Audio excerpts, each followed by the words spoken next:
नासिर साहब, ये जो बांग्लादेश ने अब जो फैसला किया है कि जो न्यू करेंसी नोट्स हैं उसमें शेख मुजीब की तस्वीर जो हैं वो हटाई जा रही हैं, इसकी सिंबॉलिकल इंपॉर्टेंस क्या देख रहे हैं आप?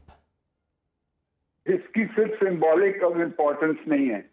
इसके पीछे एक बड़ी इम्पोर्टेंट हरकत है। पहली बात तो ये है कि जो उनकी बेटी थी, इन्होंने इतने साल वहां हुकूमत की,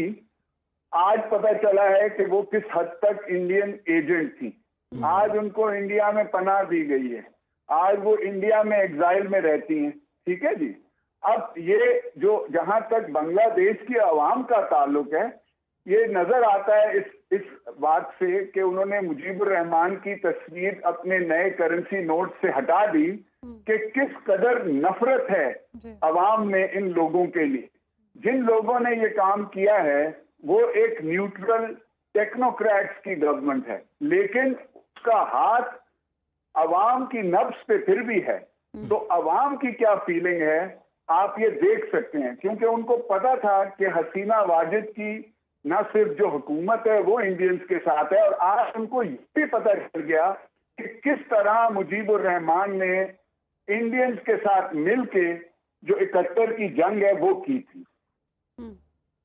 अच्छा, इस तरह से कौमी शनाख्त में जो तब्दीली की गई है बांग्लादेश के लिए इटसेल्फ ये कितना खुशाइंद है, और वहां पर अब मौशी तौर पर भी हम ओवरऑल अगर सिचुएशन देखें तो कितनी बेहतरीन होने जा रही है? देखिए, सबसे बड़ी बात तो ये है, अगर आप इंडिया के जितने भी हमारे मुल्क हैं, आप मुझे ये बता दीजिए कि कौन सा ऐसा मुल्क है जिनके अच्छे ताल्लुकात हैं इंडिया के साथ। क्योंकि इंडिया ने अपने को एक रीजनल बुली के तौर पे, अपने आप को एक रीजनल सुपर पावर समझते हुए, जो उनके अंदर एक घमंड है, अपने आप पे फख्र करते हैं, उसका जो नतीजा है वो ये है कि ना उनके नेपाल के साथ, बांग्लादेश के साथ, ना श्रीलंका के साथ, ना पाकिस्तान के साथ, किसी के साथ ठीक ताल्लुकात नहीं है। और दूसरा जिसका नेबर है चीन, उसने तो जब से इन्होंने 2019 में आर्टिकल 370 और 30A को हटाया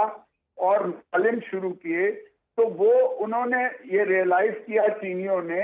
कि अब ये इस किस्म की बातें करते हैं कि हम आजाद कश्मीर को, और हमारा जो क्लेम है वो गिलगित बल्तिस्तान पे भी है, ये नहीं रियलाइज करते कि चीन के लिए जो यहाँ पे सीपेक का सूबा है वो कितना इम्पोर्टेंट है। अगर आप कश्मीर में इस तरह की हरकतें करेंगे और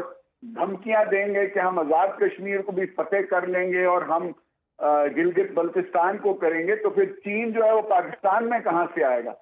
इसके बाद से चीन का भी रवैया बदल गया है। तो मेरा कहने का मतलब ये, जहां तक बांग्लादेश का ताल्लुक है, बांग्लादेश की आवाम जो थी वो बहुत अरसे से तंग थी कि हम इंडिया का एक सैटेलाइट के नहीं रहना चाहते, हमें आजादी चाहिए। जहां तक उनकी मईशत का ताल्लुक है, मैं समझता हूं कि जितनी आजादी वहां पे आएगी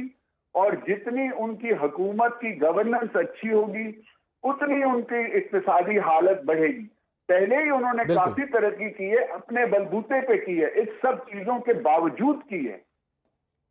बिल्कुल आपने ठीक कहा नासिर अली खान साहब, और आपने बड़ा अहम नुकता उठाया कि जो बांग्लादेश में पहली हुकूमत थी वो भारत नवाज शेख हसीना वाजिद का उसमें जो किरदार था, और अब तो उसको